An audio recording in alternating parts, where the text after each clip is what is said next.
Good evening and welcome to Tysky Sour at the World Transformed. We join you this evening from the latest bar in Brighton for our second episode here at Conference. Those watching on YouTube, thank you for tuning in. Everyone in the studio, thank you for coming along and thank you for queuing in the horrible weather and now for sitting on the floor feeling kind of damp. Sorry about that, but the conversation is going to be great, obviously, because I have an exceptional panel of guests today. Ash Sarkar, writer, broadcaster, most importantly, contributing editor at Novara Media. Yanis Varoufakis, who was...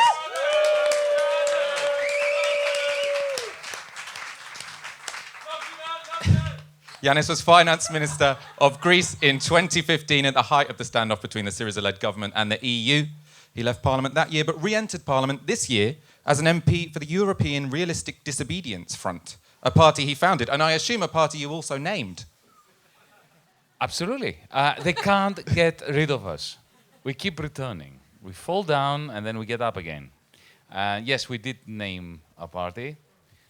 We used Carpe Diem as an excuse for creating a movement, and then that spawned all over Europe. We have 8 different political formations around Europe, from Denmark to Portugal, Greece, and so on. So we spread like a virus, and we intend to make the establishment as sick as we can. That just reminded me, some of our, our most reactionary haters on Twitter always say, Norovirus Media are on Sky News again. Tom Watson's alt accounts. Yeah. Tweet deck. We are also joined by Aaron Bastani, co-founder of Novara Media. And author of Fully Automated Luxury Communism. For those watching at home, we have already explained to the people who are in the studio, if you were expecting Len McCluskey, General Secretary of Unite, he is not here, and he did pull out at the last minute, which would normally be a reason for me to get kind of annoyed at them. But he did have a very good excuse for someone who is a leader of a trade union, which is that, unfortunately, 3,000 members of his union have their jobs at risk because Thomas Cook has just collapsed. Because I was in Conference all day, watching the Brexit debate, thinking about what we're going to talk about today. That means I haven't actually done much research on what's going on with Thomas Cook. So Len McCluskey, Aaron Bastani, Len McCluskey's stand-in. Sorry, that was in my script that when I point there, I say Len McCluskey. Aaron Bastani, what happened with Thomas Cook? Well, I didn't know this, but Thomas Cook is was almost 200 years old. So it's a very, very old and venerable British brand. And it's collapsed for a bunch of reasons. The primary one, in terms of its the long-term dynamics at work, is technological change, how people are travelling and taking holidays. In the short term, it couldn't access credit, about £200 million, as a bridging loan to continue. But that crisis for Thomas Cook, is that better? Good. That was the short-term problem, was liquidity. But the longer-term problem is more structural, and it pivoted around technological change. Okay, we're going to move on to Brexit. Well, before we do, can I go on. say a couple of things about Thomas Cook? Well, firstly, it's got to do with the business model. When you have Expedia and all the other sites, they do the job that Thomas Cook did with zero costs, zero fixed costs. They had no buildings, they had no aeroplanes, they had nothing. They had no capital, except, like Amazon, effectively shut down 60% of retail business in the Western world. That was the fate of Thomas Cook. But on a personal note, I would like to say something about Thomas Cook. You'll be surprised that I have something to say about Thomas Cook on a personal note. My grandfather got his first job in 1924 in Cairo, Egypt, as the managing director of Thomas Cook, organizing trips on the Nile by the British aristocracy. And he was there until 1961. And I discovered all these diaries very, very recently on Thomas Cook letterhead from that period. So it's a sad day for me too, personally.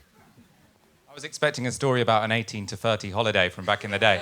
I actually have a story about Yanis. Oh, go on. So this isn't the first time we've met. We actually spoke together on a panel a while ago. But before that, we met, and I don't think you can remember, because it was at the height of the crisis. You were in government, and I was working in a pub called the Blue Lion on Grayson Road, and you walked in ordered a Peroni, and I lost my fucking mind. I was just like, oh my God, that's either Yanis Varoufakis or a bald man who looks a lot like Yanis Varoufakis. And I kind of have to either way take the chance and talk to either Yanis Varoufakis or this bald man who looks like him. And I like sort of tried to concoct an excuse to come closer to your table and like take some glasses. And I think you were talking to a journalist or something. I don't know why you were in London. And I sort of like very shakily. George Osborne. You know, Ben, wow. can you please show some sympathy. And instead, you ran into me, which is even worse somehow. Probably the best start of the night. I like squeaked at you. I was just like, I love your work, man. And you were like, okay, barmaid. I never called you barmaid. No, you didn't. You didn't. You did. You were very sweet about it, but somewhat bemused. So I think you were like, oh, there's like, you know, English barmaid is like apparently very into Greek politics. Okay, now I know you tuned in or arrived here expecting a conversation about Labour's Brexit policy, not the living embodiment of Labour's Brexit policy, which is to change the subject. So we are going to get onto that now. So, and first of all, I'm going to fill you in as to what happened on the conference floor today, because it was fairly significant. So a quick rundown of today's events. This afternoon, two significant and contrasting motions were debated in conference. The first was proposed by Labour's National Executive Committee, that's Labour's ruling body. It reaffirmed Labour's commitment to a second referendum, but said the party would not commit to how it would campaign until after a general election, when a special conference would be held. The second was proposed by a number of CLPs and committed to immediately campaigning for Remain. This morning there was speculation the Remain motion could pass as Unison, Britain's largest trade union, broke ranks with the party leadership, saying they would abstain on the NEC motion and vote for the motion to Remain. But, as a surprise to many, and perhaps to myself, the vast majority of delegates from CLPs voted for the NEC motion. When that came through, I was in the room, there was a huge chant of "Oh, Jeremy Corbyn," as the NEC motion was back. So this had clearly become an issue which was seen as a confidence motion in Jeremy Corbyn. So, as it stands, Labour is a party for a referendum, but not a party of Leave or a party of Remain. I'm slowly moving to the left here, but that's fine. I'll swing myself back. Happened to everyone's politics over Ash, the Labour Party, the Labour members have decided this is a legitimate decision, democratically debated, voted on. Is it still, though, does it commit Labour to further months of divering? So I would say that there's a positive thing and a negative thing. The positive thing is that unlike last year, the sort of meat of the disagreement wasn't hammered out in the compositing process. And just in case anyone doesn't know what the compositing process is, because I don't know, they've got a life, it's basically when similar motions on a similar theme are passed by different CLPs. And so then to make sure that, you know, you don't have a conference which is, you know, crowded out by 15 versions of roughly the same thing, you've got a process of synthesizing them into some kind of compromise. In reality, what happens is you've got the relevant CLP delegates, you've got the relevant trade union representation, and the shadow cabinet team locked in a room for hours into the night. You've got gouging of tender underbellies, you've got twisting of arms, and in particular at conference last year when that came to the Brexit motion, it meant that there was a lot of finicking over the precise wording. So at that time, the option of a second referendum seemed like a victory for those Remain supporting parts of the membership. What actually happened over the course of the intervening year is that the option of the second referendum was kind of like Chekhov's gun. So you don't really know when it's going to be used, but you know at some point it's going to be reached for. And with the European election results in particular, there was this sense of, you know, the tool you had at your disposal was never really, you know, grasped or, you know, opted for at the relevant time. So this year, in a way, I think the failure of the compositing process has been a really good thing because it means that the membership itself gets to decide the direction of their party. Now, I'm currently weighing up whether or not I think that this Brexit position reaffirming a commitment to a second referendum but not deciding what the Labour position will be until after a special conference, I'm trying to weigh up whether I think it's a good thing or a bad thing. I think it's a good thing in terms of it represents a huge journey from where the Labour leadership had been with regards to a second referendum. I think that it is a lot more concrete than the sort of, at various times, if the planets align, if you have a full moon in Aries and, blah, blah, blah, XYZ will happen. You've got something which feels a lot more tangible. However, I wonder if there's a problem with still communicating the idea of neutrality to the electorate. Because what Corbyn and his leadership team are trying to do is keep together that electoral coalition, we've heard this a million times before, of Remainers and soft leavers. And it's only by mobilising both the Remain vote and the soft leave vote in leave voting constituencies that Labour will have the chance of securing a majority at a general election. And I wonder if what is a noble attempt, again, to depolarise, to find a democratic way through, to sort of, keep making overtures to leave voters saying that Labour is a home for you and will represent in some way your most desired option, looks like dithering and kicking the can down the road. And in order to maintain consensus, what you've sacrificed is clarity. And that's something which I'm deeply worried about. Aaron, do you worry about a lack of clarity going into this general election? I'd just like to add as well, I'm not just worried about neutrality, I'm worried about indecision. So it's not just that Labour have now come out saying, we are a party who will remain neutral and let the people decide. They are a party who said, we'll decide, but in 6 months' time. What do you think about that? Well, there was some decisiveness around today's outcome. So the first is we'll definitely have another referendum within 6 months for Labour government. And I think for a lot of people who are Labour agnostic but want the best possible path to remain, that's quite a significant thing. So vote for these people. Within 6 months, there'll be another referendum. And the reality is the Liberal Democrats aren't going to form the next government. I did an event yesterday with Vince Cable. He was asked about the Liberal Democrats' position on Brexit and a second referendum. And he said, our position is another referendum. He didn't say revoke. And he said, but in the very unlikely event of us having a parliamentary majority, which will never happen, which he literally said this, yes, we would revoke. And within the Westminster system, it would have a mandate because you'd have won a general election, right? So the Labour position is fundamentally the same as the Liberal Democrat position on this. And I think that 6 month point probably can't be underestimated in terms of useful rhetoric in a general election. That we've got a general election period, and within 6 months of us forming government, Jeremy Corbyn going into 10 Downing Street, that's a really substantial point. And I think also, in addition to that, this special conference where Labour members would hash out a policy and what the party should do in that second referendum is, again, really, really, really important. And so I'm probably a bit more optimistic about this than maybe you two, but I also agree that you do need to be decisive. You need decisive policy, but sometimes in the short term, you can mask indecisive policy with decisive rhetoric. And I think we can use that object of another referendum within 6 months of a Labour government in quite powerful ways, which we probably don't quite yet comprehend. Yanis, we're all journalists and Labour activists who think about this every day and think about what Labour's Brexit position should be and how it's most likely to play in a general election, etc., etc. Obviously, you have been seeing this whole shit show, you could call it, from the outside.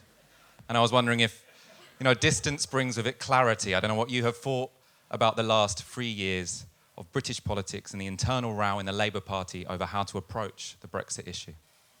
I wish. There's no distance between us, folks. We are in the same cauldron. We are facing exactly the same challenges. Brexit is not a British issue.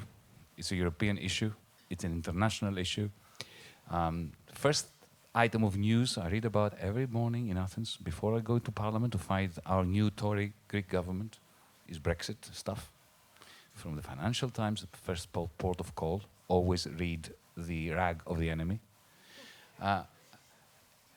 Decisiveness, it is so overrated. Look at the Lib Dems, they're very decisive. Josh Winston said, we'll revoke. But now what we hear from Aaron is that their position is very much like the student fees position. If we're in opposition, we're against the trebling of student fees, but if we're in government, we will support it.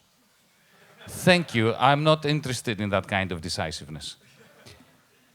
On the issue of Brexit, I think you should be very proud of the Labour Party under Jeremy Corbyn. From the beginning, the media will always vilify Jeremy Corbyn on Brexit, on anything, as long as he threatens the property rights and the City of London that underpin the business model of the media. So whatever his position on Brexit is, they will find something to say about it. We shouldn't be concerned with what the media says. If you think about it, Jeremy Corbyn is somebody who, like me, we were very skeptical of the European common market in the 1970s. I opposed Greece's entry into the EEC back then, just like Tony Benn, the mentor. I think everybody's mentor. I hope he's everybody's mentor in this room. Opposed it. But at the same time, we are realists. We acknowledge that 40 years, 43 years of being inside a single market and a common market creates facts on the ground. And there is a profound difference between saying we should not have gotten in from saying we should get out. There is a difference between dynamic and static analysis in mathematics. Ignore this point. So I remember having these long discussions with John McDonnell in 2015-16, and with Jeremy, and with the other comrades. And we all came to the same position that I had in Greece. Okay, I'm exceptionally critical of the European Union, but our job as socialists is to minimize harm, to minimize damage, the costs on common folk. So the EU is profoundly anti-democratic. It's a democracy-free zone. It's got many flaws, but exiting it is going to spearhead xenophobic, right-wing process, and at the same time do a lot of damage to the good people of the north of England, of the south of England, of Scotland, and so on and so forth. So we had a radical Remain position. I was here because the distance you refer to is not true. I mean, I gave 16 speeches against Brexit in 16 different cities, some of them with John McDonnell. And when we were being accused of being ambivalent, ambiguous, rubbish, we were just smart and wise and nuanced. Because, there's nothing ambiguous about a position. I used to say to people in Leeds, in Doncaster, in Bristol, the European Union sucks, but we have to stay in it and to transform it from within. And when people said to me, but what grade would you give to the EU between 0 and 10? This is a question that was being asked generally back then. I would say 2. But I still think you should remain. And they say, how come you say you will only give 2? Not 7, 2 I gave. And still ask us to remain. I said, look, if you ask me what do I think about the Greek state between 0 and 10, I would give 0.8. But I do not believe in the disbandment of the Greek state. I believe in fixing it. So, that was a nuanced position. It was not an ambiguous position. It was not a flip-flopping position. And then after that, because we're Democrats, we realized that we lost. And we lost because the good people who were progressive and anti-establishment turned around and said to us, I remember I was with John McDonnell in Leeds in particular. There was this wonderful lady who came to me and said, after my speech, look, Yanis, I like you, and I would normally do as you say, but not on this occasion. I'm going to vote to leave. Because, you know what? Jeremy is not in 10 Downing Street, so who's going to clash with the EU in order to transform it? This Remain and reform, it will be no reform. Cameron is going to take a Remain vote as a vote of confidence, and nothing is going to change. And we have to respect that lady. We must. Treating her like vermin, who was completely usurped and misled by the Brexiteers and the establishment. So this is a very big mistake. So Jeremy's attempt to unite progressive Leavers and progressive Remain, and to embed a nuanced democratic debate about Brexit within an overall project against austerity, against militarization, against all those components of the broken business model that is Britain with 0-hour contracts and all that, with the City of London. That has been a remarkably brave thing, an important thing to do. And now you can see the evolution of the Labour. The Guardian and the Telegraph and so on are portraying Jeremy Corbyn and the NEC and so on as being dragged by public opinion. Well, that's not a bad thing. It's a democratic thing to allow yourself to be dragged by public opinion, but at the same time, they are leading public opinion. And to say that, look, Boris Johnson entered 10 Downing Street by promising a hard Brexit, a destructive, right-wing, Trumpist, xenophobic hard Brexit. We're going to have a general election. The general election is going to settle the issue on hard Brexit. The only thing that can put hard Brexit off the table is a general election with a Corbyn victory. And immediately after the Corbyn victory, a responsible Labour government is going to put to the people a choice between two options, neither of which is destructive: to remain or a customs union plus. And the people of Britain will decide. Now let me step off the script of the Labour Party leadership. I'll go a bit further. Things I would like to see, which I haven't seen yet. Well, firstly, I would like to see the special conference take place before he goes to Brussels, not after he goes to Brussels. Because, let's face it, he's not going to negotiate with Brussels. No one negotiates with Brussels, because Brussels does not do negotiations. But if he says to them customs union, they will say yes. If he says customs union plus single market, which means also freedom of movement, they will say yes. You folks will have to decide what he takes to Brussels. And then he comes back. So I think this is something that is very sensible to leave for after the election, after we have defeated Boris Johnson and hard Brexit. We have a... I'm loaning you my mic. Okay, thank you. But I don't want you to have mine. No. We'll share this one. We'll share. Shared prosperity, right? That's our motto. Expropriation without compensation. And the second thing that I would like to add to the Brexit process is the notion that the second referendum will not end the issue, but it will begin the issue, not of Brexit, but the issue of trusting the people, of deep democratization. I would like to see the second referendum as the beginning of a constitutional assembly process, the purpose of which is to give the British voters, citizens of this country, control of a process, the result of which will be the writing of a progressive constitution for the United Kingdom that resolves the issues about the representation of England, which doesn't have any. The Scots have their own parliament, the Welsh have their own. About Northern Ireland, joint sovereignty must be inscribed in a new constitution. The question about private schools and their abolition, I don't think that Parliament can do this. I think that this needs to be part of the constitutional process, because you need a reinforced, enhanced legitimacy in order to ban private schools. I'm all in favor of banning them, but you can't depend on a House of Commons that has been elected on the basis of first past the post to do something as significant as that, and to generally open up the discussion about what kind of country you want to have. That should be what happens after the second referendum. I've spoken far too long.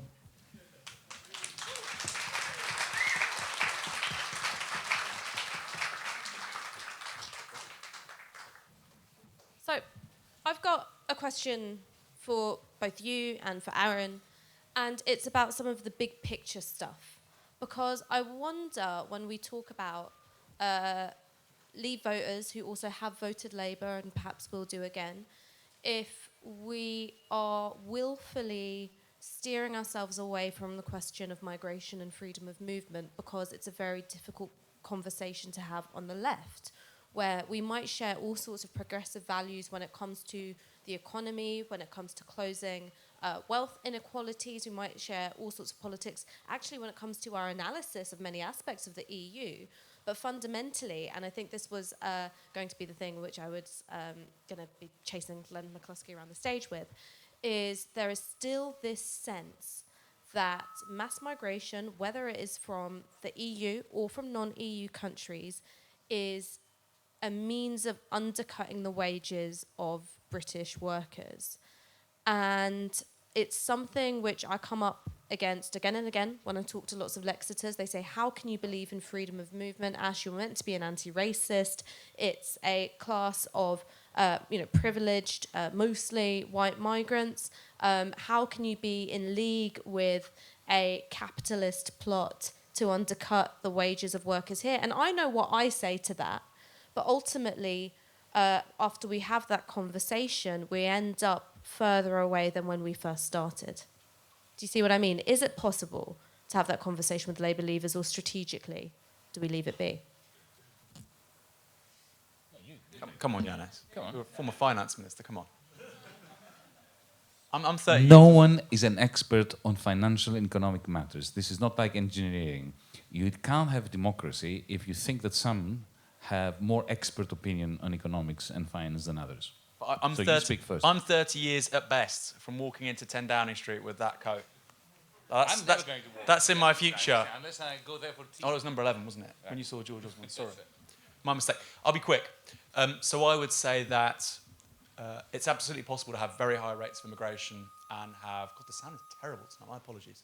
I hope it's not as bad as I just made it out. I don't know if I got really too much caffeine, so you don't sleep enough, you get quite grouchy, and then you drink the coffee. And it wasn't coffee, it was Club Marathon. Aaron in his old age gets crankier and crankier. Until he's going to be like, Grandpa Simpson, old man yells at sound engineer. Yeah. Poor audio-visual It's going to equipment. grow on you. Yeah. So what I would say is it's perfectly possible to have high rates of immigration and to have increasing wages. And you do that by having closed shop unions. You do that by having sectoral bargaining. So for instance, we have an entire sector of the economy, care work, and you have a guaranteed floor on what those workers earn. You can have very high rates of immigration and those wages won't fall. So yes, labour supply does, and Yanis does, he is an exception economist, so he will be able to tell you more about this than I can, but labour supply is a variable on the price that workers can demand for their labour, but the reason you create trade unions and you have a repertoire of tactics like strikes, etc., is because workers can do this through collective action. So Ash is absolutely right to say that's not necessarily a thing. Look at China. In China over the last 20 years, you've had basically 1 million workers go from the country to the city every month, and yet wages in Chinese cities have been going up.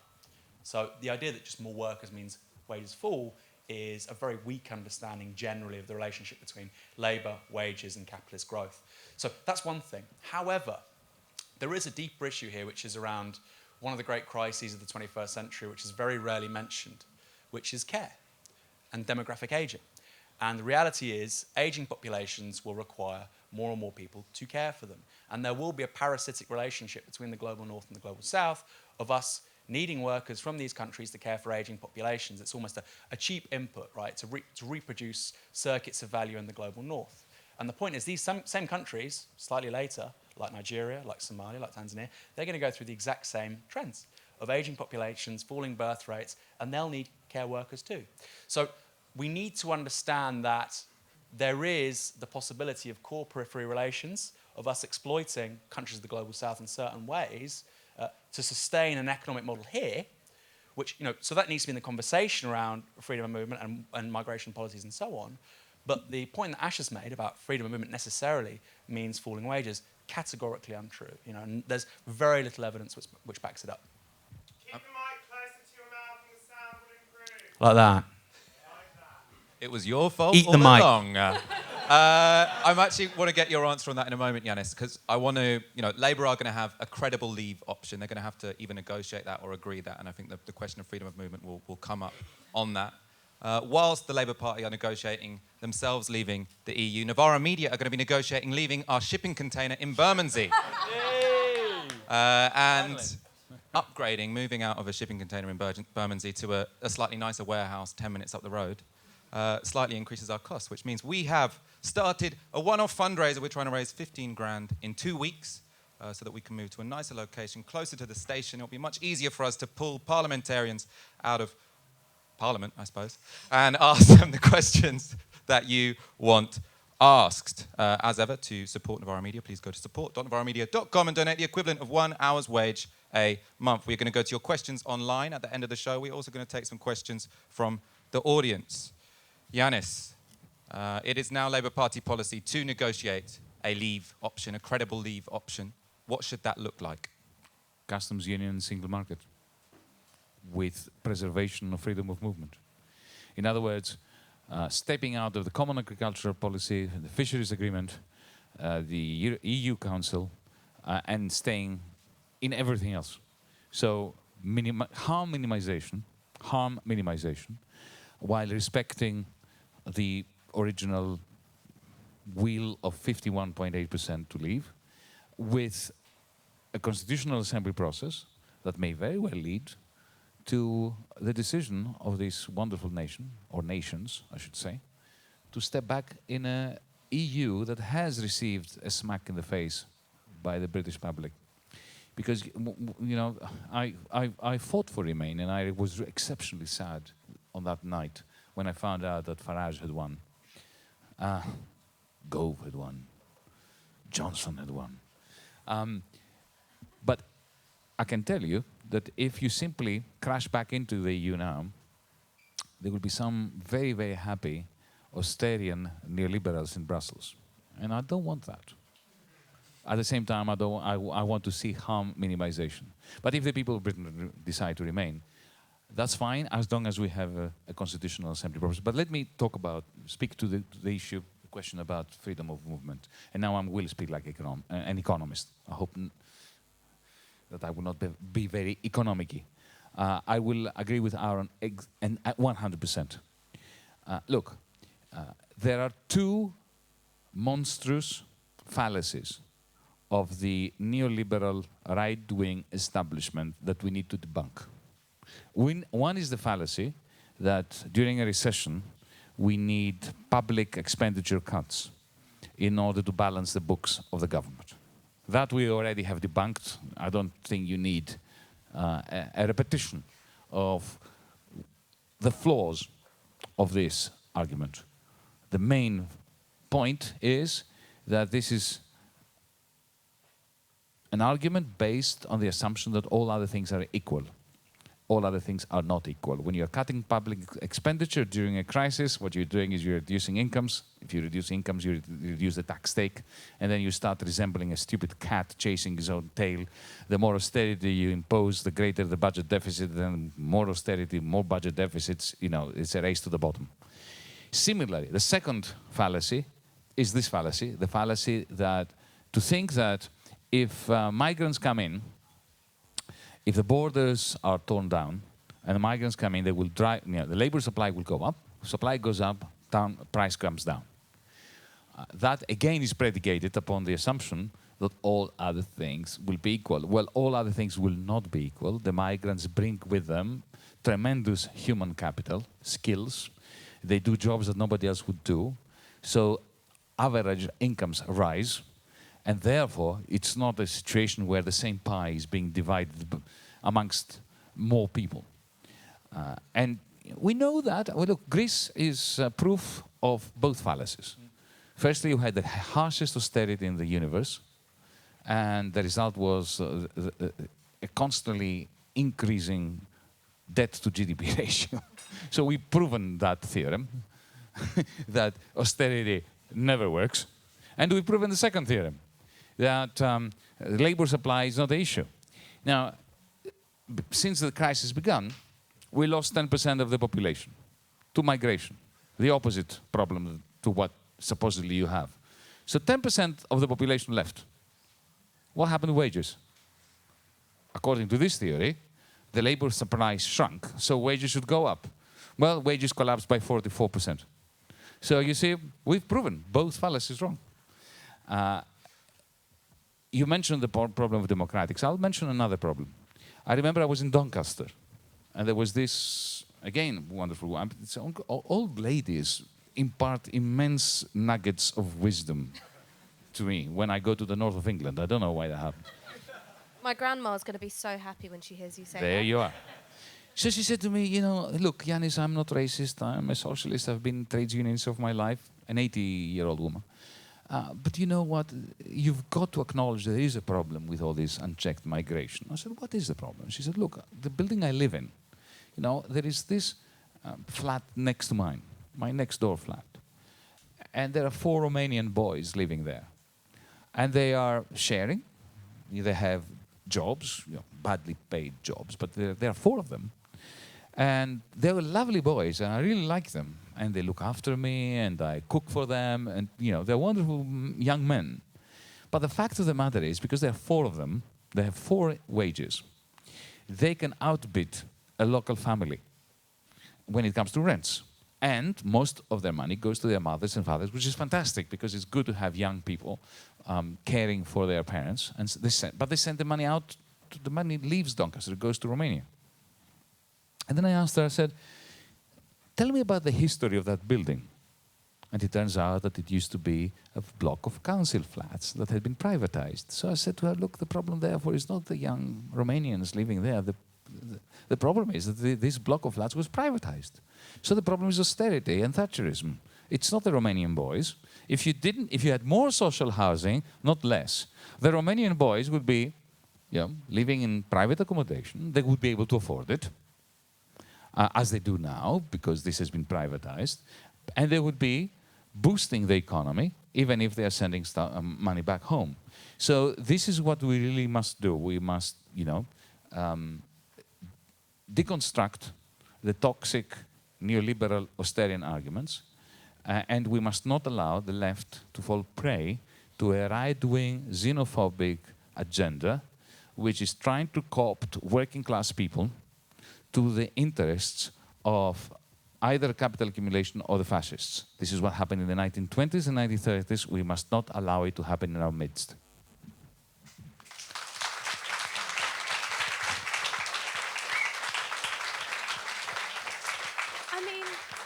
I mean, so obviously I agree with both of you, but I'm really, really not an economist. Like, I'm the opposite of an economist. An English lit graduate. Someone who still has to use an abacus to add up, my friend. And while I agree with you, I guess what I'm trying to say is that I think that lots of the things that are driving the immigration discussion don't just have their origins in economic immiseration. And I think it's something which is a lot older. And I think it's something which is about how in the British political imagination, the presence of migrants itself is interpreted as a sign of national decline. And I think you sort of see that with Enoch Powell's Rivers of Blood speech, and then sort of it gets, retrenched and repeated over and over again. And I think that in some of the conversations that I've had where we've reached that place of shared economic understanding about, yes, the problem is privatization, the problem is, that your jobs were outsourced, that they were automated, the problem is that you're now on a shitty contract, we can reach that shared place of economic understanding, and still it comes down to, why are these people here? Changing the way my community looks. I don't like it. And in particular, and this was how, the Leave campaign used potent images, the slippage between anxieties around EU migration as a way of non-EU migrants making it to this country. And I guess my question comes back down to a question of strategy, which is, to what extent should the left engage those cultural questions, those questions about, political imagination, the way in which we conceive of the body politic, in order to put together that progressive coalition of soft leavers and remainers that will deliver a socialist government? I have some thoughts, but Yanis, you want to reply? So I think we're getting Paul Mason on tomorrow, right? I believe. And he's written a great new book. As often with Paul, there's some things to disagree with, but there's often lots of very powerful provocations and lots of really useful ideas. And one of the things he talks about in his new book, Clear Bright Future, is this idea of the disintegration of the neoliberal self. And we need to understand that certain forms of selfhood really came out of the neoliberal counter-revolution. And that's how we need to understand the last 45 years. The first 70, 65 years, the 20th century, were revolutionary. Democratic suffrage, women's rights, gay rights, anti-colonialism, the welfare state, unimaginable in 1900, common sense by 1965. And all of that had to be systematically decimated by, generally speaking, a coalition of the far right and the centre right. And that's what we're seeing in Boris Johnson. Which camp does he really fall in? Doesn't really matter. He's a convergence of the two. And that counter-revolution wasn't just in sites of political economy and geopolitics, but it also fostered new kinds of selfhood. Margaret Thatcher said, economics is the means, the point is to change the soul. And so partly, Ash is right, these are very ancient forms of racism, and in a certain sense they grow out of the specificities of Britain and its empire. But I also think we have to recognise that this counter-revolution created new forms of social and individual psychology. And Paul puts it very well, one of his very, powerful little vignettes. He'll say, in your local town or city, wherever you're from, that neoliberal selfhood, when asked, we're going to build the library in your town, it wouldn't say, oh, great, what books will it have? It will say, how much money will it make? What's the return on investment? And what that means is you have no ordering principles, no higher values in society. And so I'm a materialist, right? And I think fundamentally you need to appeal to the working class's material interest, and often it works. However, Ash is definitely right to talk about the point also to appeal to values. And so when somebody says, well, you see this also, by the way, with young people. What's really interesting, I think, with the sort of far right, this by and large a geriatric far right, an older far right, and I'll talk about why that again is a materialist understanding of what's going on. Look, older voters, baby boomers in particular. Radicalised pensioners. Although the oldest voted Remain, which is incredibly interesting actually, because they tended to remember the experience of the Second World War. It's not just a hatred of immigrants or non-whites, it's also the young. And I've often seen this in the street, you see older people, and they hate young people, groups of young people walking around, as if their presence is really abusing them. And here's an interesting statistic. In 1968, the average age of a football fan in the Stretford end, at Old Trafford and Manchester United, the average age was 17 years old. 17 years old. Today it's about 40. And the point is, young people now can't even participate in the forms of social and sort of communal participation that were the norm 40 years ago, at the high point of that 20th century revolution. They're locked out from those kinds of participation. And so I think that neoliberal self, how dare you walk on the street in front of me? A rabble of young people just existing, how disgusting. It's a very different mindset to the norm of the 1960s. You would have been a football terrorist and it would have been young people getting on. And they'd start families in their early 20s, they'd buy houses, etc. A very different relationship between middle-aged people and the young. And so I think we have to have obviously a materialist understanding of what's going on, but also understand some very disturbed, broken forms of self-knowledge and understanding of other people also grew out of this counter-revolution. And it's very sad. Now, sometimes you have to just write somebody off. You go, look, I haven't got the energy today to deal with this person, and my energy is better used trying to persuade somebody else. But at the same time, I think it is a powerful thing to say, what do you believe in? Why are we here? What's the point of living in a society? Because I think a lot of that just comes out of an ethical and social vacuum. And so I think there's importance here in appealing to higher values, higher ethics of what makes life interesting. Let's be real, it's other people. It's a very powerful thing. We're happiest when we're with friends and family and with other people. And I think that neoliberal subjectivity can be smashed through the liminality of spaces like this. Liminality, by the way, is PhDs.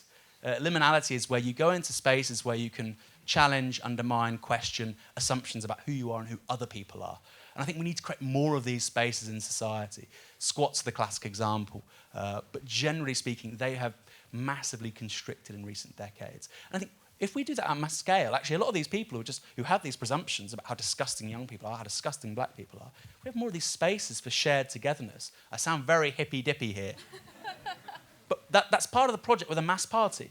If you have 1 million members and you've got local socialist clubs, you party together, people have drinks together, cinema clubs, whatever, that sense of togetherness gradually will make people question their assumptions. Very, very powerful. So it's not just material interests that matter, but psychology and emotions too. I like you in this mode. It's like Mark's retired and Mark's retired and moved to Goa and sort of like got very much in touch with their emotions and plays lots of volleyball. It's a path my uncle took, actually, although I suppose he didn't have the Marx phase at the beginning. I've forgotten what we were asking you now. Well, Racism. Oh, and actually, I suppose this is a very relevant thing to ask you, because I suppose the Labour Party and the British left often says, oh, we're in such a difficult situation because we want to appeal to the population, but there's also some resentment towards mass migration. And people say that the migrant, or the so-called migrant crisis, was one of the reasons that Leave won, because it was a more politicised issue at that time. Obviously, Greece, Syriza came into power at the height of that humanitarian crisis, which was the Syrian civil war and people fleeing to Europe, and you were on the front line of that. And that, to me, it didn't seem like, tensions that arose out of that were economic tensions. They seemed to be cultural tensions about, people thinking they were being invaded. And I don't know how, when you were in government or having, witnessed politics in Greece since then, how you think, or what we can learn from that experience and how it was dealt with by the left in Greece. On a historical point, I resigned a week before the influx of Syrian refugees happened. So I wasn't in government in itself, but I witnessed, of course, from very close quarters what happened. And it was really very interesting because, we had a fallen nation. We had a defeated people. After years of austerity and pain, we had just been crushed by a coup d'etat, effectively, to which our government participated, unfortunately. My great fear at the time was that already we had the Nazi party in parliament. The third largest party in parliament was a Nazi party, Golden Dawn. And I thought, my goodness, this will be, butter to their bread. It will be, a gift to the Nazis. And the opposite happened. What happened was an outpouring of solidarity to, we had about 800,000 people who came in. They all left the country, only about 80,000 stayed. But they went through. And of course there was some animosity, divisions within the Greek community, but an overwhelming show of solidarity. So it's not easy to predict the effect. And also it depends on the historical moment, on the texture of the moment. So in places like North England, you have had 30 years of deindustrialization and a sense of being treated like cattle whose price has fallen through the floor. Yeah, effectively, and an abandonment from all sides of politics, and from London and from the south of England and so on and so forth. So scapegoating becomes much easier, and let's face it. You were unlucky in the sense that your fascists were not murderers. We were lucky that our fascists were murderers. So they actually killed people, which was not good PR for them. So, if Golden Dawn had fresh faces and they spoke kindly while saying, politely, not kindly, then it would have been a very different business in Greece. So the nuances of politics really matters. But allow me to come to your point, Ash.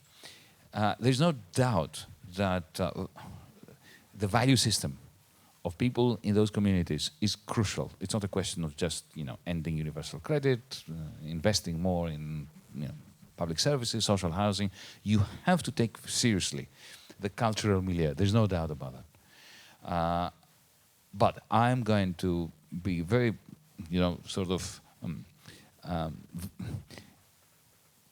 let's say provocative on this, but I genuinely believe this.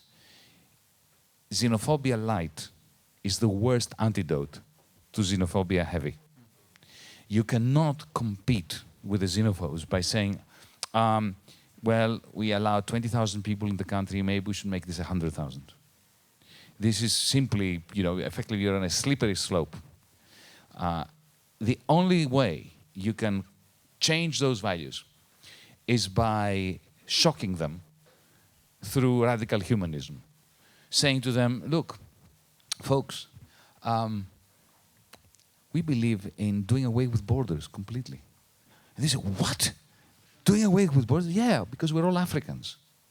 We're all, humanity sprang out of Africa. Everybody came to this island from Africa. This is getting really hippie retreat in Goa now, isn't it? And we are all bastards. By definition, anthropologically speaking, we are all bastards. We originated in Africa. So we lost our pigmentation. That's a great Some loss. of us didn't. Some of you didn't because you came later. Yeah, that's all. Allow me to share a personal story now. When I first moved to England, this was 1978, it reveals my age, Greece was not in the European Economic Community, so I was an alien, as if I was Chinese or whatever. We didn't count as Europe. And therefore I had to go through the whole process of every time I arrived in Britain, having to be checked thoroughly, interrogated. Even though I lived here, I even had, at some point I had a work permit. which I was carrying with me. I even had a police registration certificate. I had to go and register and be fingerprinted at the local police station in Colchester, Essex. So, and I remember how I hated every time I arrived in Heathrow, visiting my family, I would come back. And I would get the same question. I was a permanent resident, I had the work permit, and they would say, sir, how long are you staying for? When are you leaving? So this was a kind of soft harassment. And I found the antidote to that. Do you know what it was? I would smile and say, as long as I have to, not a second longer. And suddenly the same immigration officer who was trying to push me away from Britain would say, what's wrong with my country? Why don't you want to be here? So confronting them and shocking them is, and using humor and humanity, radical humanism, is the only way of changing the value system of those who have been lured into xenophobia.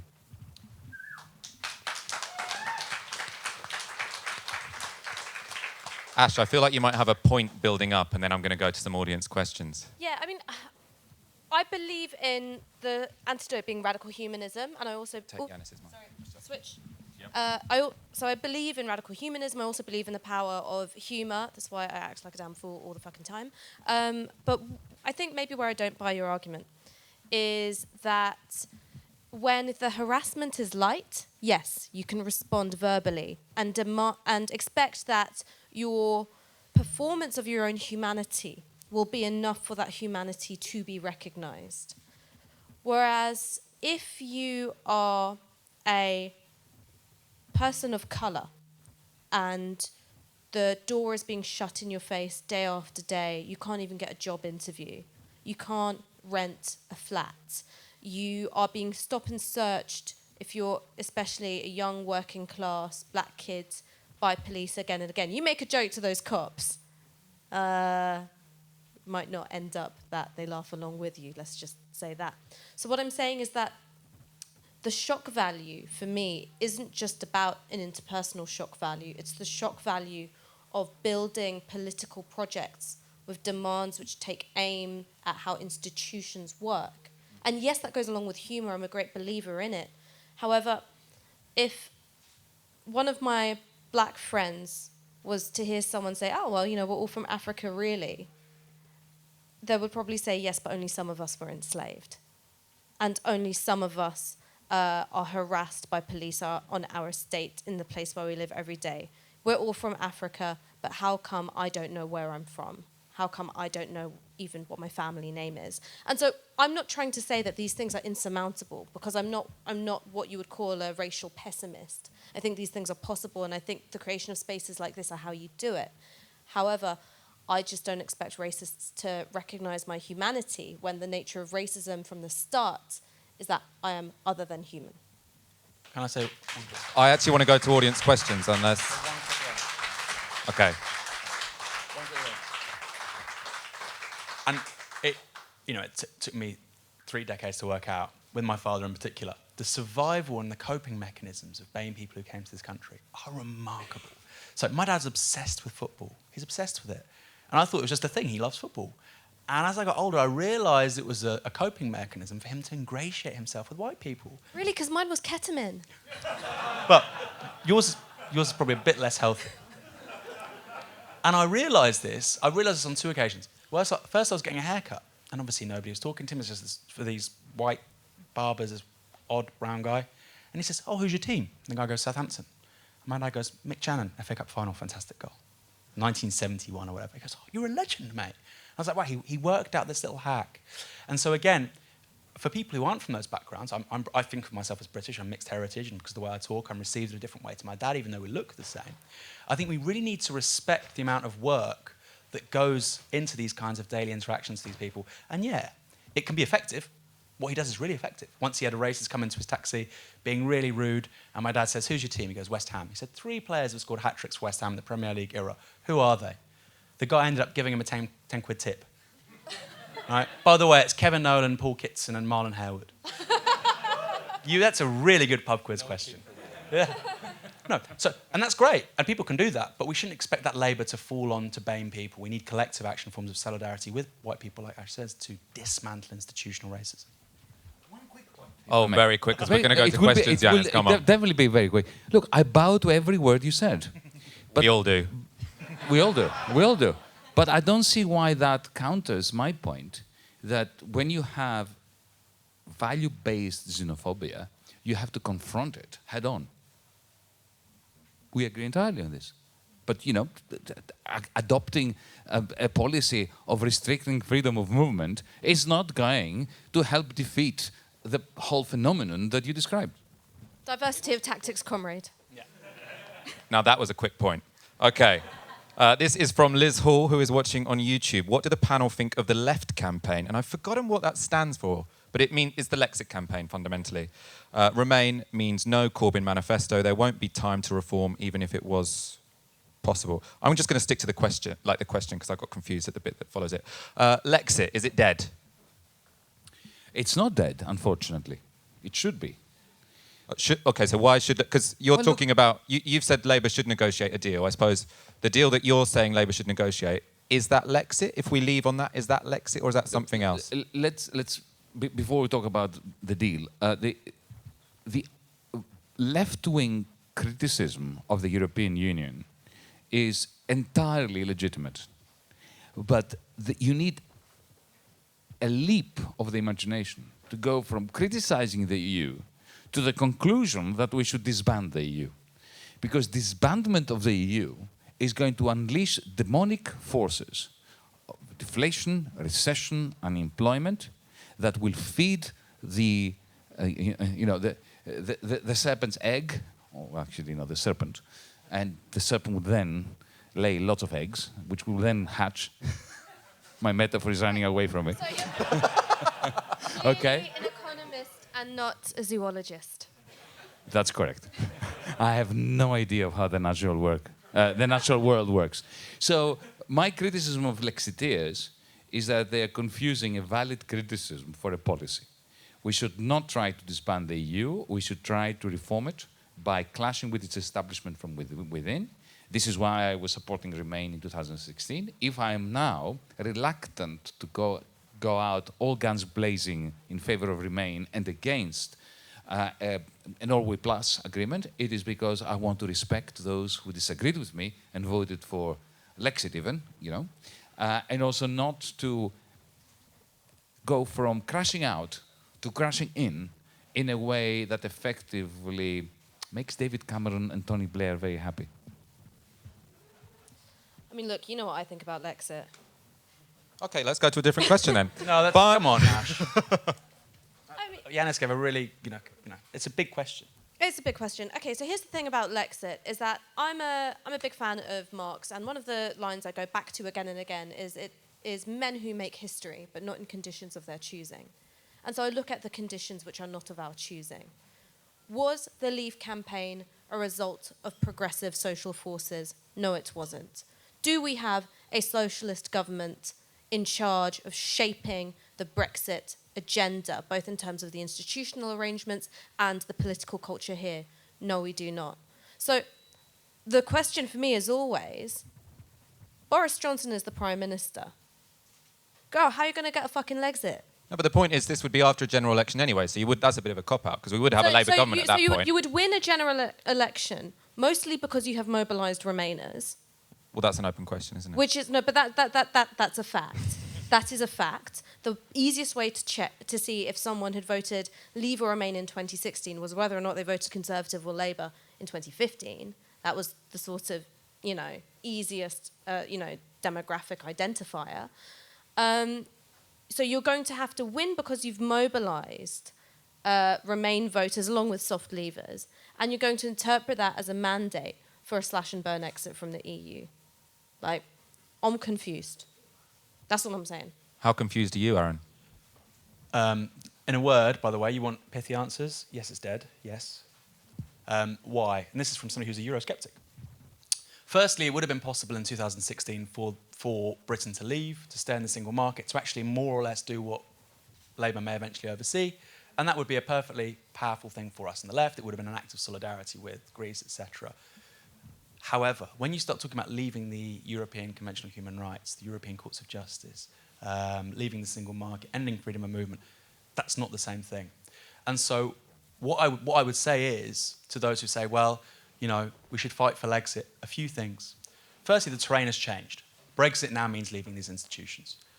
Can that possibly be left-wing? Under no conditions whatsoever, right? Secondly, we live in a system defined by hegemonic power blocks. Europe, America, China. Donald Trump is in the White House. If we leave the European Union and the single market, which feeds into the first point, we necessarily enter America's sphere of influence. You're living in a fantasy world if you think somehow Britain can subsist through import substitution, economic autarky. Forget New Zealand. Well, that's true. That's true. Apart from Kiwi lamb, it's just not plausible. So on a few counts, Legs is absolutely dead. That's not to say they don't have a very powerful critique of the European Union, as Yanis has said, and maybe the European Union isn't reformable. We don't know. But I think there's a really great book on this by Enzo Traverso. He says, yes, the European Union absolutely embodies certain features which we should consider as post-democratic, anti-democratic, embodies a state of exception, almost a form of post-fascism. He explicitly says this. But the fragmentation of the European Union, like this, under these conditions, presents us with a choice of post-democracy or neo-fascism. And as somebody on the left, I know what I would prefer to work within. And that's where I agree with both Ash and Yanis. We're going to now do a question each. Piffy answers. They don't have to be that piffy, but piffy-ish. Frostbite 85. How do we go about, this is for you, Ash, how do we go about repairing the coalition between social democrats and liberals that made post-war liberal democracy so successful? It's a leading question, but an interesting one.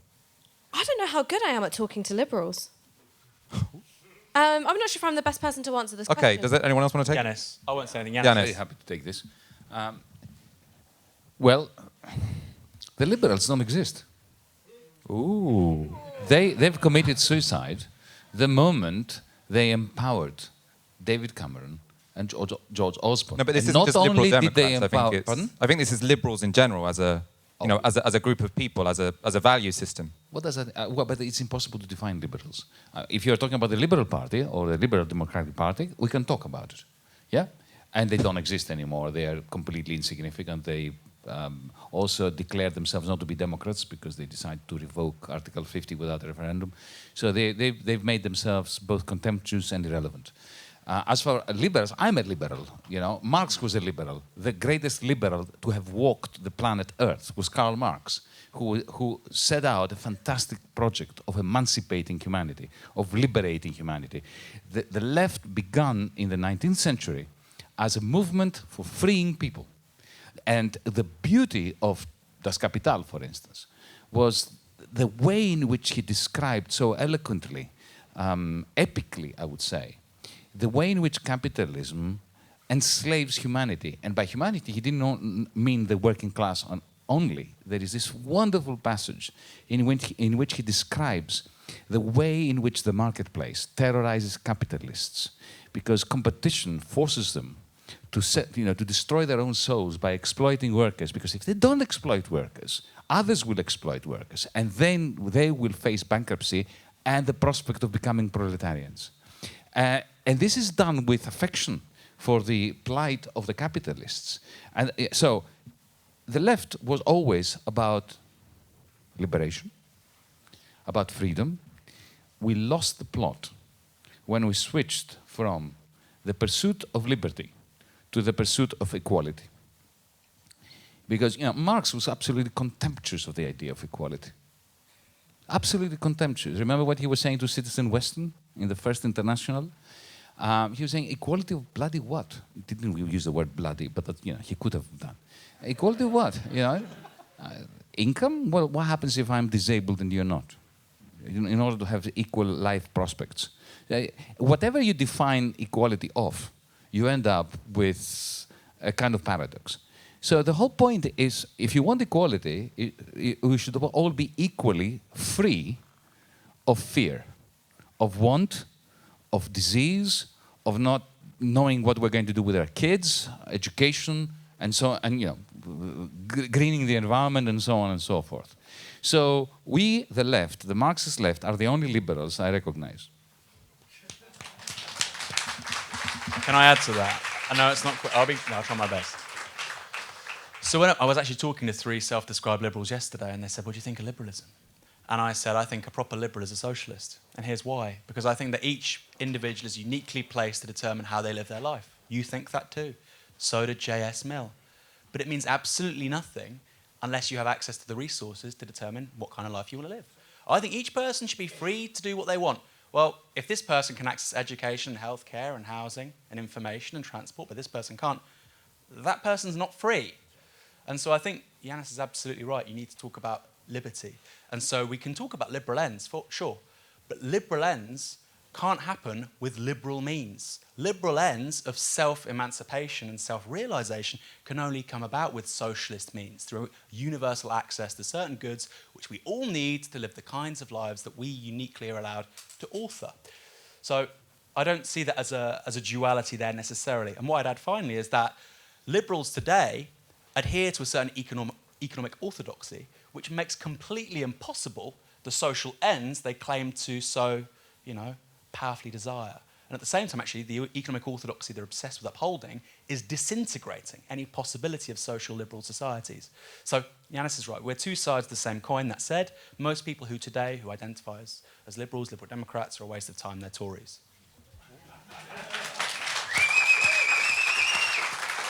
Will Labour be able to win?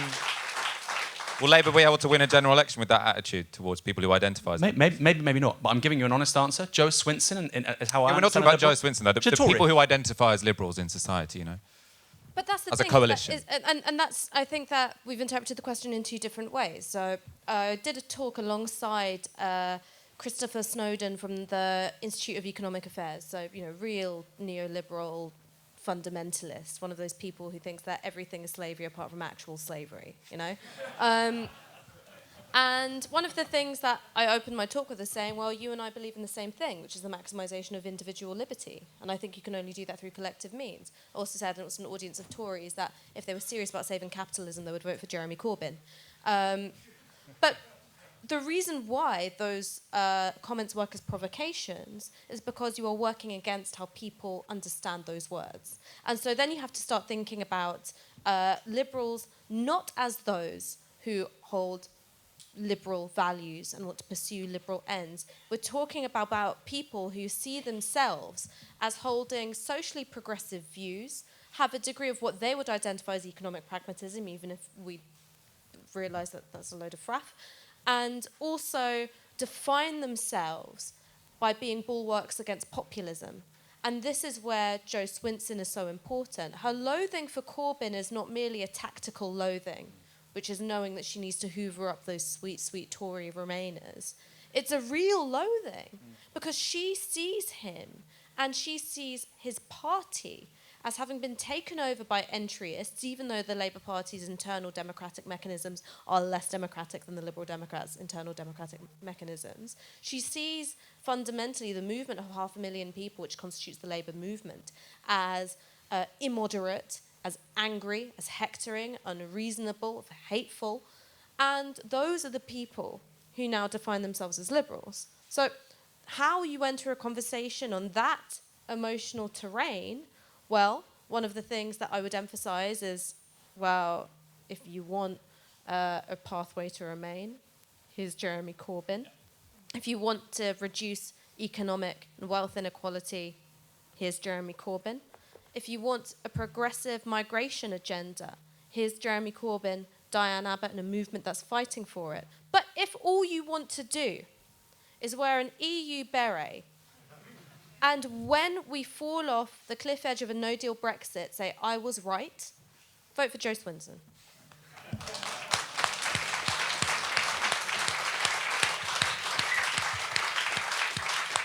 Okay, let's take a couple of questions from in the room here. And probably because we don't have a roaming mic, I'll have to repeat them, so keep them quick. And also I'm being told at the back to keep the whole show kind of quick at this point. So please keep your questions quick. So none of that more of a comment than a question. If you do that, you've got to bring a tenor to the front of the stage. Go for it, yeah. So in an ideal world, we win the general election, we remain after the referendum. What do we do to actually reform the EU at that point? What does Jeremy do? What's the first 100 days in the EU? So just to repeat that for people watching at home, Labour win the election. There is a second referendum. Remain win. Labour or whoever was campaigning, the left campaign for Remain, be that the Labour Party or otherwise, has campaigned on a position to remain and transform or remain and reform. How do they do that? What's the plan for the first 100 days? I think you've had some experience with the EU. You should answer this one. The only thing that Berlin understands is veto. What I would recommend, and what I will recommend to Jeremy, is veto the hell out of them until and unless they commit to 600 billion euros every year on the green transition that Europe needs to be financed collectively, or jointly, I should say, by the European Investment Bank, which belongs to all member states, including Britain, so far. The National Investment Bank that John McDonnell speaks of and announced even today, by means of bonds that will be issued on behalf of all Europeans and supported by the European Central Bank as well as the Bank of England. And to say that unless you agree on this, because this is what climate needs, society needs to create good quality green jobs, then in every European Union Council I'm going to veto everything. I like that hardball.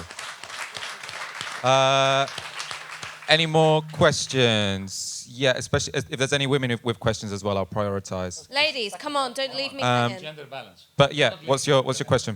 There was loads of hands. So you spoke about the migration part of the Leave vote, and the discussion I heard was it's an economic worry, it's sort of undercutting wage growth, or people are worried about race and this is xenophobic worry. I know a lot of Leave voters, and a lot of them would say it is a sustainable population worry, and as in there is a certain amount of space, there's a certain amount of housing, you see population growing and more housing being built, and you see valuable migrants coming from other countries and leaving their own countries. And so I sort of think that if you just say those two issues that you spoke about, you don't take those Leave voters with you to win a general election. So how are you going to take those voters with you? Yeah, so to repeat that for people watching, the question was about people who voted Leave and their concern about migration is a concern about the total population of the UK. I don't know if you've got an answer to that. Oh, so I think you've got to do a few things. I think, one, the economy is not like a bucket, right? It is not of a fixed size of which people put in and people take out. And then the more people you have taken out, the less you've got in your bucket. The economy is something which grows, and it also grows by having more economically active people participating in it. So migrants who come here, they're not just sort of, parasites on the teat of housing provision and, the NHS and blah, blah, blah, which is sort of the fundamental economic understanding here, and it's a political understanding, which has its origins in very right-wing ideology, which the idea of useless eaters, taking up space, taking up resources. The presence of more people also leads to the generation of more stuff, right? And so then you have to have a conversation about the organisation of the economy. And these resources, what are they for? Are houses commodities, right? Are houses homes for capital? Are they a means through which, through the accumulation of debts, you sort of inflate the value of your asset, and that's the security you have for when you retire? Or are they homes for people? And will there be a project of real social housing building, housing provision that's council-backed, that's affordable, with rent caps, which is going to make sure that everyone who needs a home, regardless of where they're from, is going to get one? And then you come up with some of the cultural arguments, right, of who got here first. And you've got to ask people to prioritize. How much do you like racism, right? Do you like racism so much that you would prefer there to be fewer council houses overall, because you'll vote for a right-wing government which isn't going to build them, which isn't going to keep them affordable, but will keep those brown folk out, right? Is racism like Pringles? You just keep stuffing them in, can never get enough? Or do you make a compromise? Maybe, yes, the presence of migrants makes you feel uncomfortable. Maybe, yes, you get freaked out every time you see a Turkish greengrocer selling vegetables cheaper and better than Tesco. I don't know. I don't know how you feel. But this government is also going to provide all those services that you feel anxious about. So make a decision. and decision is yours. That's, I mean, maybe I'd be too combative on the doorstep. Maybe that's why they don't send me to Mansfield. If I just can add something to this. If you look at the countries where, take Lithuania, yeah, where half of the population left as a result of the economic crisis. Half of the population actually upped stamps and left. Has that decreased xenophobia or increased it? It has increased it, even though there's a lot more space now. There are empty houses because people have actually abandoned the place. So you cannot appease racists by reducing numbers. Okay, one. I'm gonna. Can I if you're- say well, very quick? What you can do is, if you're really smart, you can link it into an answer to the next question. I've got a Okay, two-word answer. 2 words. Golf courses. It's, In England, 2% of the land is used for golf courses. Guess how much is given over to housing in England? 2%. So, that's true. It's also, it has the that's helpful advantage of being true. yeah. Okay, that was worth it. I'm glad you said that. Those were two good I words. think just one. Dahlia. It's just. I think this will be our last question because it's coming up to 9:30.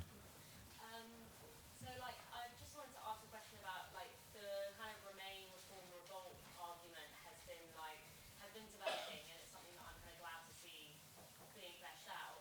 But a lot of it has been talking very much about, like, Europe, the EU's impact on Britain and sort of within into Europe, like, sort of situation. And I was wondering how we could push our imagination on that to think about how Europe interacts with the rest of the world and how we remain, reform and revolt in the kind of like neo-colonial relationship that the EU has, like financially, but sometimes militaristically, especially thinking about, you know, Fortress Europe and the borders that Europe makes, which has an extremely high debt toll.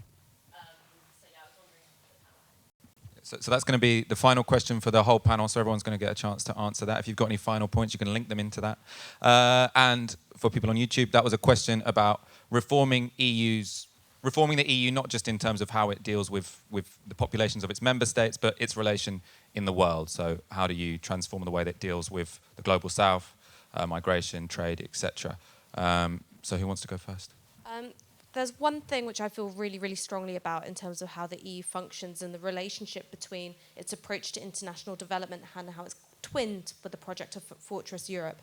And it's the tying of aid packages to deportation targets and legal arrangements to facilitate deportations. Now, this was an aid deal which was for Afghanistan, and the condition of it was essentially Afghanistan had to accept the failed asylum seekers who are being deported.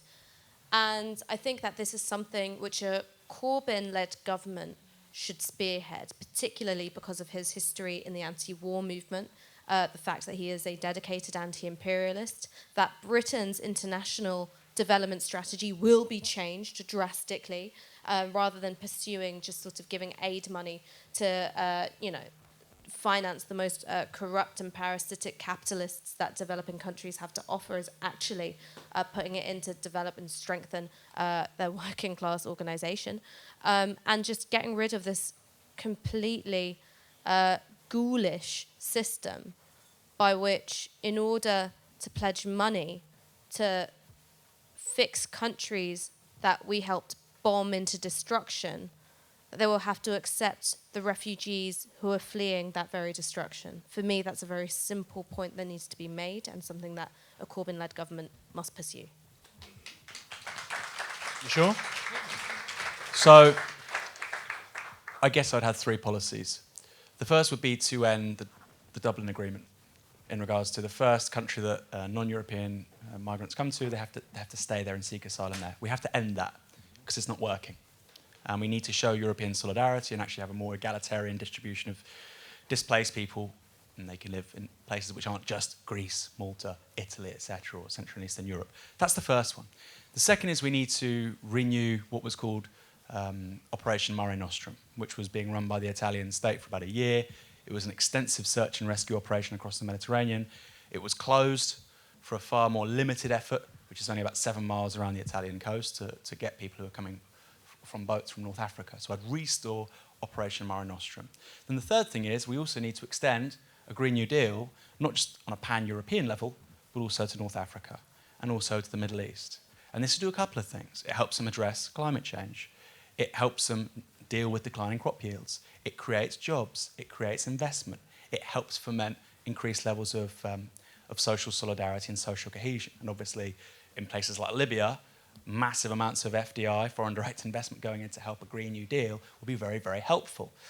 And so people may want to stay there because rather than spending money on destroying these countries with bombs, we're using our money instead to build solar cells and wind farms. Just a thought. So I think those are three really coherent policies. I think Yanis' suggestion about vetoing everything unless we have a Green New Deal at a European level, a great policy.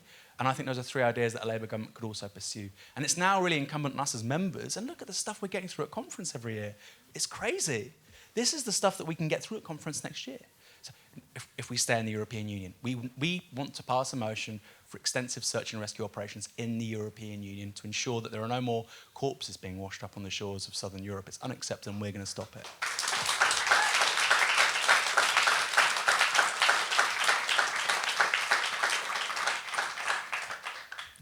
I'll just add to Aaron's description of a humane policy for the Mediterranean and beyond. Some news.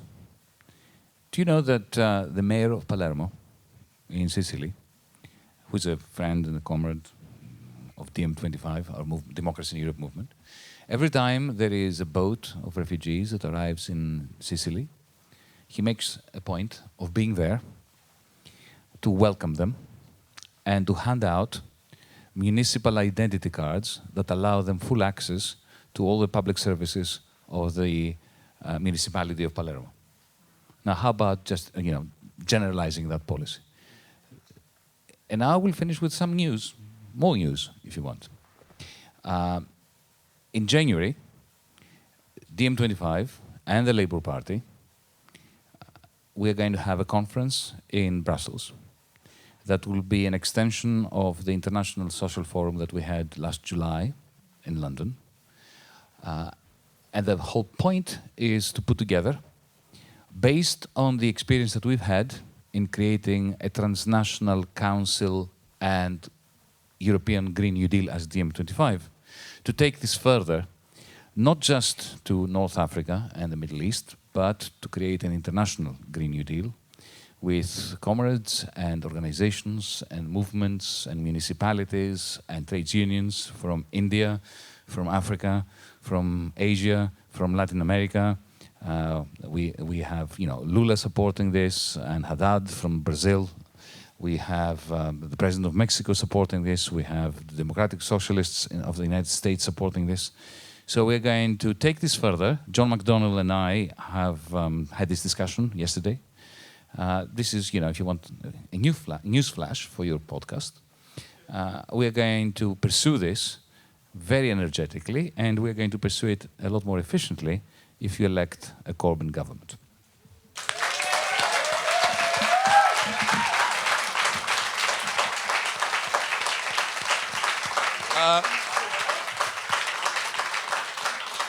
We have one final question, which is not from the audience. It's from the Novara Media backstage crew, who are amazing. Give them a big round of applause, actually.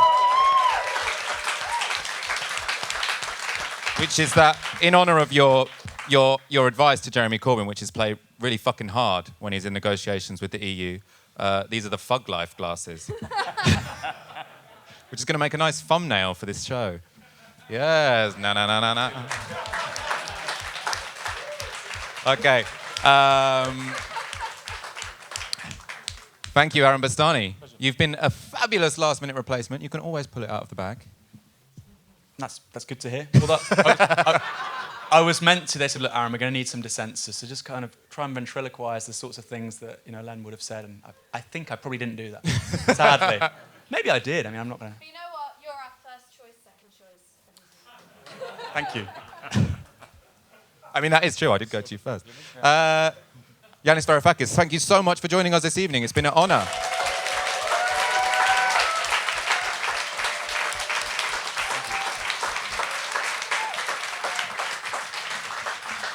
And Ash Sarkar, no evening discussing left strategy is complete without your presence and insight. Thank you so much for joining us this evening.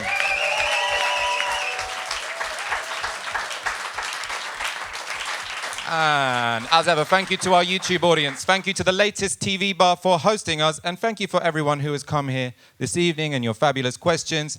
And to the TWT volunteers, the World Transform volunteers. Every year they pull it off. Incredibly committed bunch of people, just like the team in Novara Media. I don't know, I should maybe do a money shout out for TWT, but it's not in my script. But what is in my script is you're watching Novara Media and Tiski Sour, Michael. which is only possible because of your kind support. If you are already a supporter, thank you very much. If not, please go to support.novaramedia.com and donate the equivalent of 1 hour's wage a month.